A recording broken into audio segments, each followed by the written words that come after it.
জমিনে থাকি কার জমিন? আল্লাহর জমিন। কার দেওয়া নিঃশ্বাস? আল্লাহর দেওয়া নিঃশ্বাস। কার দেওয়া রিজিক খেয়ে বেঁচে আছি? আল্লাহর দেওয়া রিজিক। কার দেওয়া শক্তি? আল্লাহর দেওয়া শক্তি। কার দেওয়া বডি? আল্লাহর দেওয়া বডি। কার দেওয়া জ্ঞান? আল্লাহর দেওয়া জ্ঞান। কার দেওয়া চোখ? আল্লাহর দেওয়া চোখ। আল্লাহর দেওয়া সব কিছু নিয়ে আপনি, আমি, আমরা সবাই এখনো পৃথিবীতে অ্যালাইভ, বেঁচে আছি। অথচ ওই রবের দরবারে এত গুনাহ করি, রব কিন্তু কোনো দিকেই আমাদেরকে কমাই দিচ্ছে না। এবার বলেন আমাদের দ্বারা রবের লাভ কি হচ্ছে? আমার দ্বারা তো কোনো লাভই হচ্ছে না আমাদের রবের। এবার আপনারটা আপনি বলেন, আমাদের দ্বারা রবের কোনো লাভ হচ্ছে? রব আমাদেরকে এখন আর বাঁচায় রাখলেন কেন? নিশ্চয়ই বিশেষ একটা কারণ।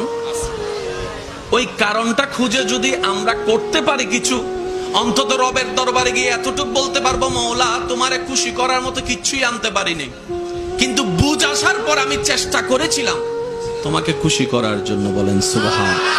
আর একটু জোরে বলেন না সুবহান আল্লাহ। এবার বলেন আমরা নামাজ পড়লে আল্লাহর কোনো লাভ? বলেন না জোরে, আমরা নামাজ পড়লে আল্লাহর কোনো লাভ? আমরা নামাজ না পড়লে আল্লাহর কোনো ক্ষতি? আমরা রমজানে রোজা রাখলে আল্লাহর কোনো লাভ? আমরা রোজা না রাখলে আল্লাহর কোনো ক্ষতি? তাহলে আমাদের ইবাদতে আল্লাহর কোনো লাভও নাই। আমরা ইবাদত না করলে আল্লাহর কোনো লস কেন নাই? আল্লাহ